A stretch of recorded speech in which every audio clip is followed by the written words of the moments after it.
What's up guys, Sandycator here with Team EXT, and today I am bringing you my 17th place Frieza Dende deck profile. I didn't quite make top 16. I was off by a percentage point of a percentage point.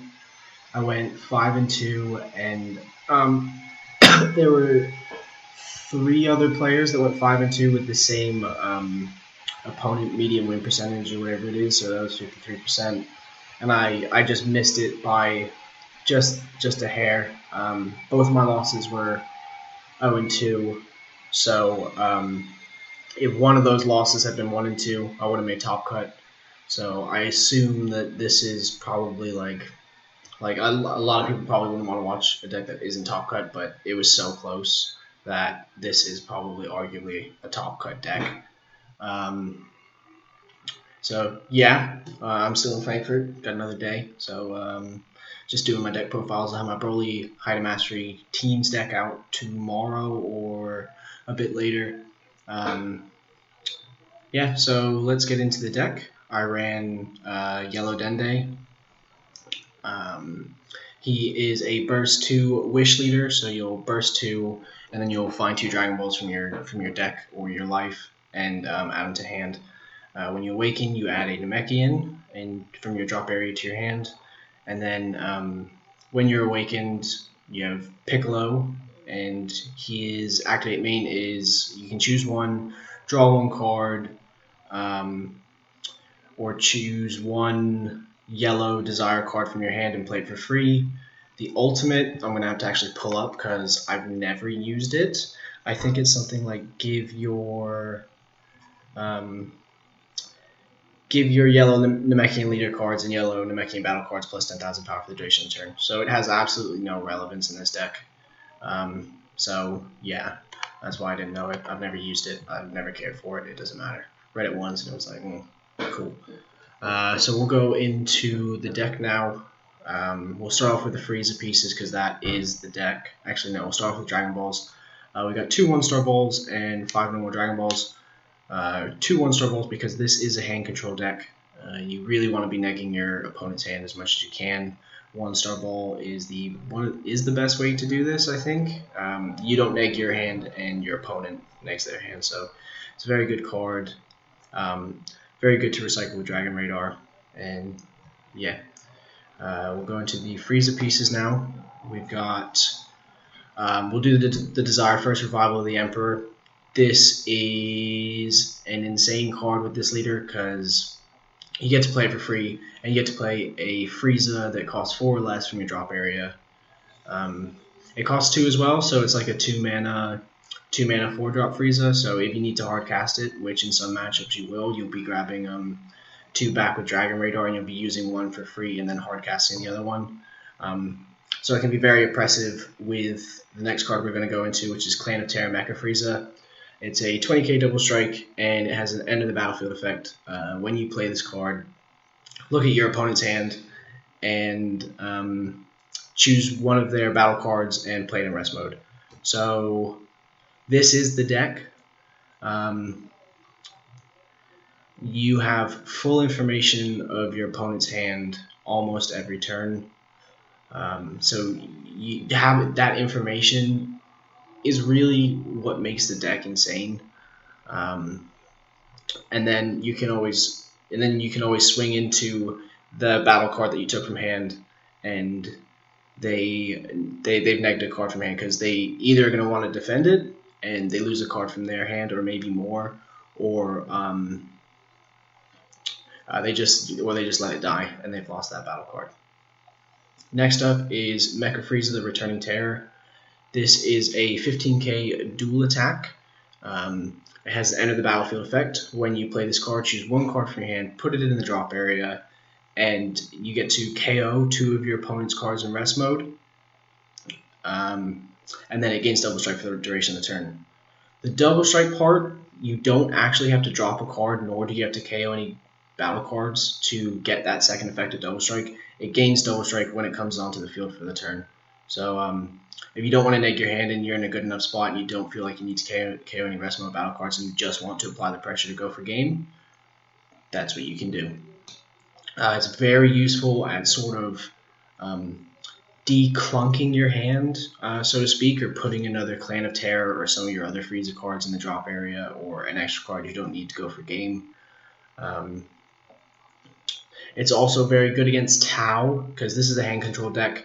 If your opponent puts out Mercenary Tau, your 1-star balls are dead, and if they get it out before you can get both of your 1-star balls out, you can grab a 1-star ball with your leader, wish in the Mecha Frieza, and then drop a 1-star ball with Mecha Frieza Returning Terror. So it's got very good uses. It applies a lot of pressure, and yeah, very good card. Next up is the Occupation of Evil and Golden Frieza Resurrected Terra package. When I first picked up this deck, it was one of those things where I wasn't using the package enough, and it felt like it could be the first thing to go. But there wasn't enough justification in dropping a 30k triple strike that I could essentially play for free or maybe a couple mana. So it stayed in the deck, and as I continued playing it and learning against different matchups, it became very useful. Occupation of Evil Frieza is 20k double strike. It has an activate main, place 2 yellow battle cards from your battle area in the drop area, and evolve the 7-drop Golden Frieza Resurrected Terra on top of it. If you do, draw 2 cards, so it pluses your hand as well.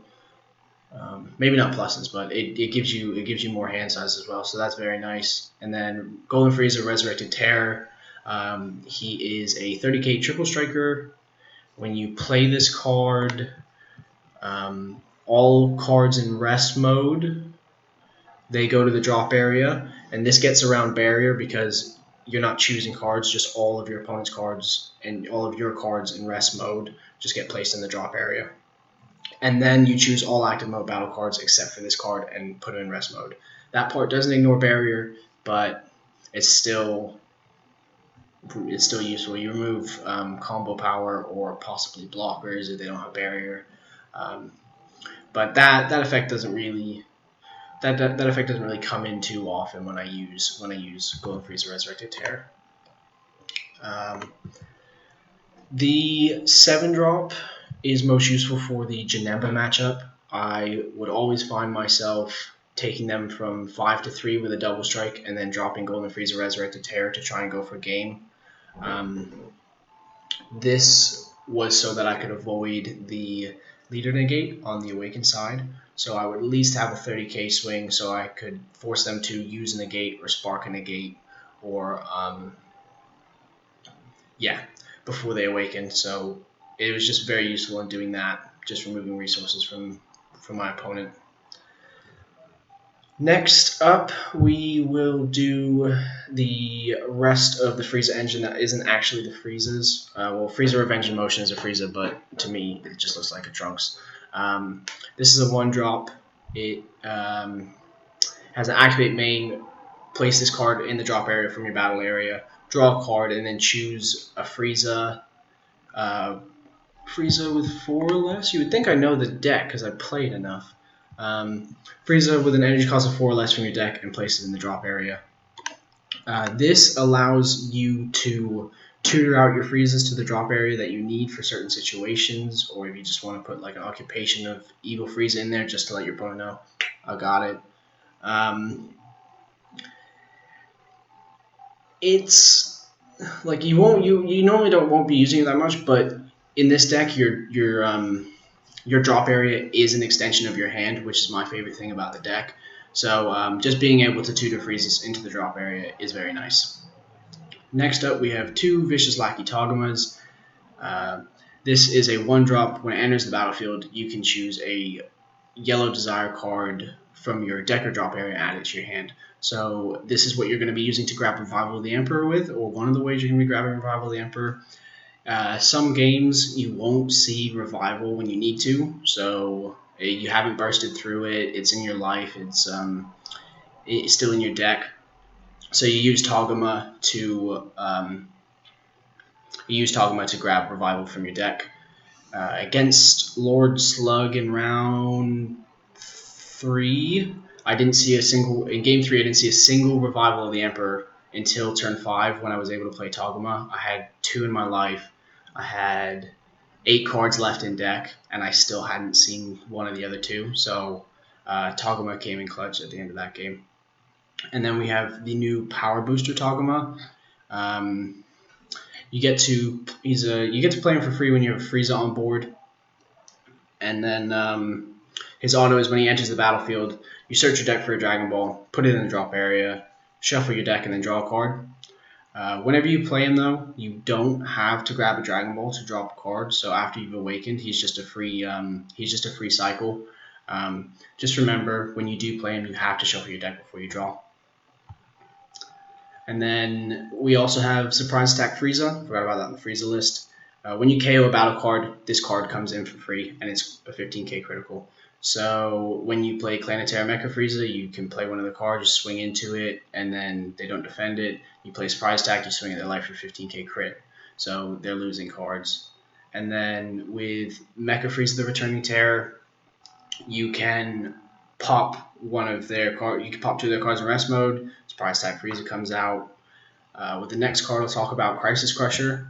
You can, if they turn 1 play a 1-drop, you can turn 1 Crisis Crusher, pop that card, bring in Surprise Attack Frieza, and you've got a turn 1 15k crit on board that your opponent has to deal with.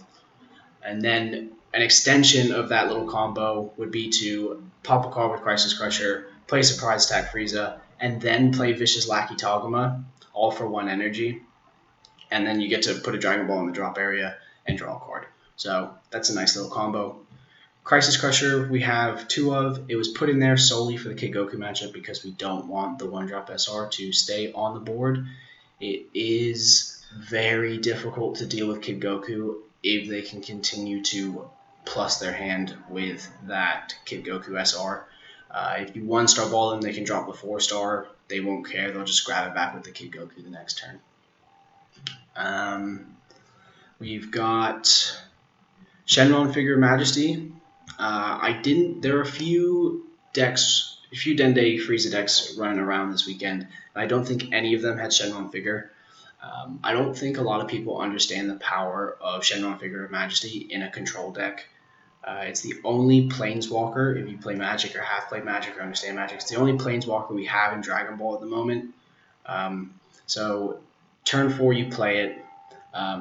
Most likely you'll be using it to draw a card and untap 2 energy. So it's a 2-mana draw card, and then every single turn after it stays on the board, it nets a load of value. Like turn 5, you could use Shenron's effect to get an extra 2 energy. You rarely ever do that, but you do have like 7 energy available on your turn 5. Every time the effect activates, it draws a card as well, so it keeps your hand size up. It gives you good hand size. It's got another effect of giving a card plus 5k in critical, so you can turn your Clan of Terra Mecha Frieza into a 25k crit double strike.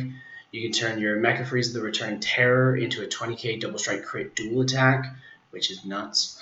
And then you can also play a card that costs 2 or less from your deck. From your drop area to you can play a card that costs 2 or less from your drop area, so you can recycle Vicious Lackey Taguma. So if you don't have a radar or you don't have a way to get a revival, you can do it that way. Next card on the list is Mutato Skill of a Sage. I ran 2 of those over 2 Dangerous Journey Bulmas. I wasn't expecting to see much Janemba, so we decided to take the Dangerous Journeys out of the main board and put them in the sides so we could deal better with, so we can try and catch like Haida Mastery off guard, Shenjita off guard. It worked very well in the mirror as well in the early turns. Against Toa, you can Mutato their 7-drop.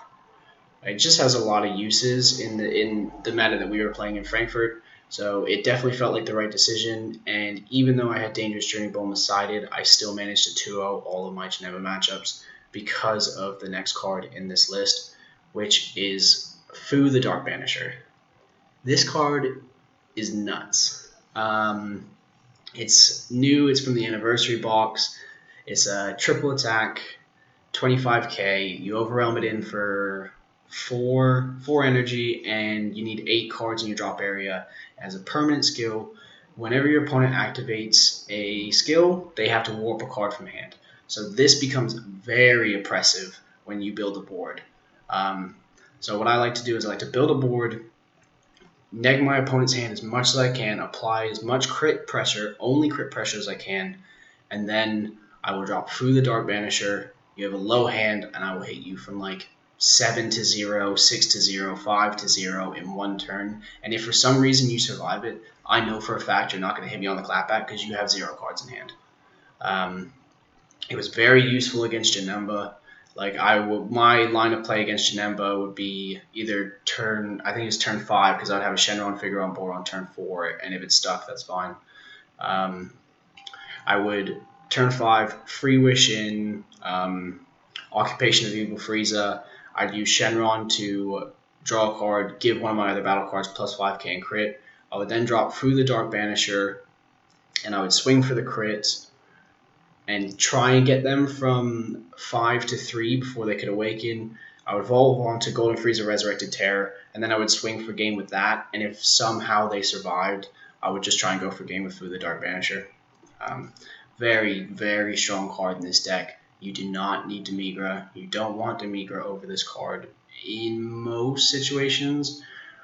I think we were talking about it over the weekend, and there was one matchup that came up that Demigra might be more useful, but it was very niche, so I can't particularly remember that. Next up is the Super Combo, Ancient Wisdom Guru. It's one of the older Super Combos, so it doesn't have a 0-10k cost.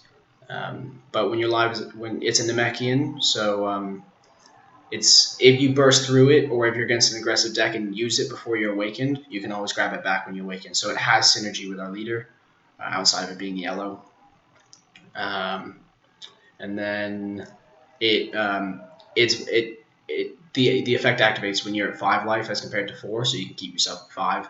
It's very useful against decks that don't want to hit you too hard.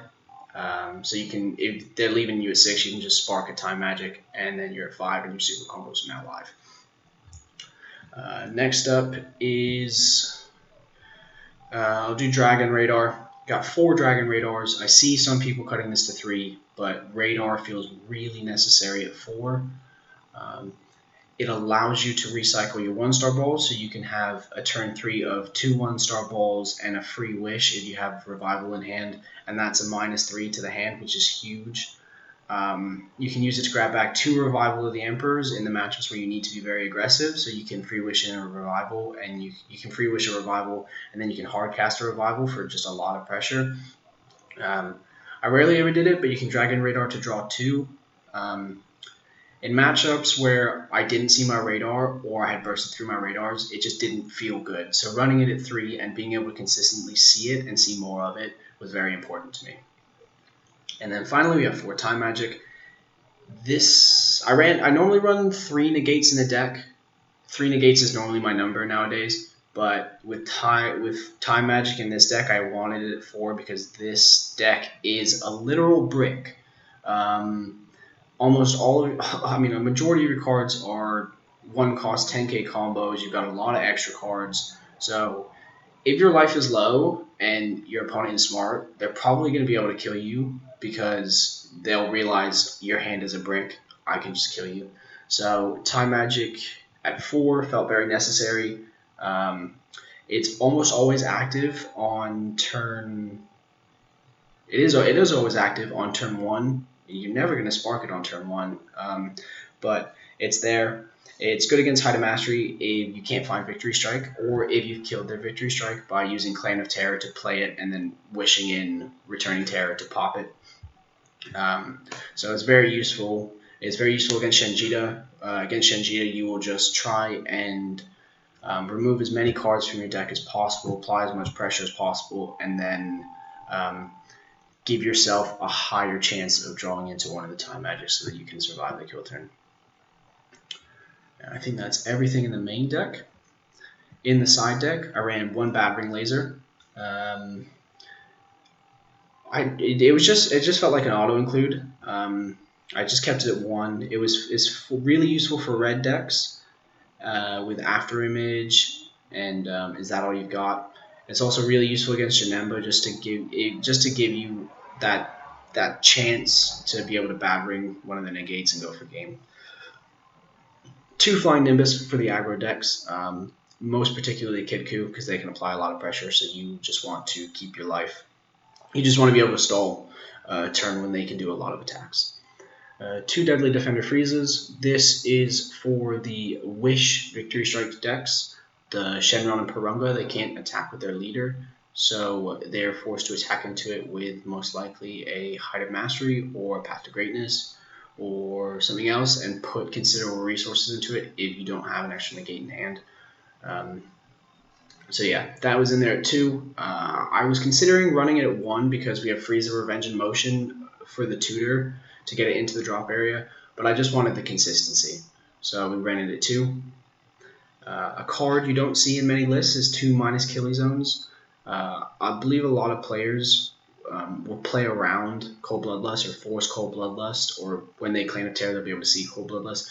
But as I found in testing, a smart Cold Bloodlust player will be able to see your drop, sort of determine what's going on, and decide when the best time to Cold Bloodlust is, and it can actually really hurt your strategy.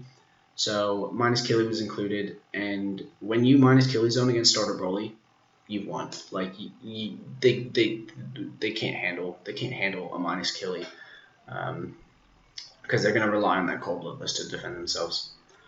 We've got 3 Dangerous Journey Bulmas. This is for Janemba.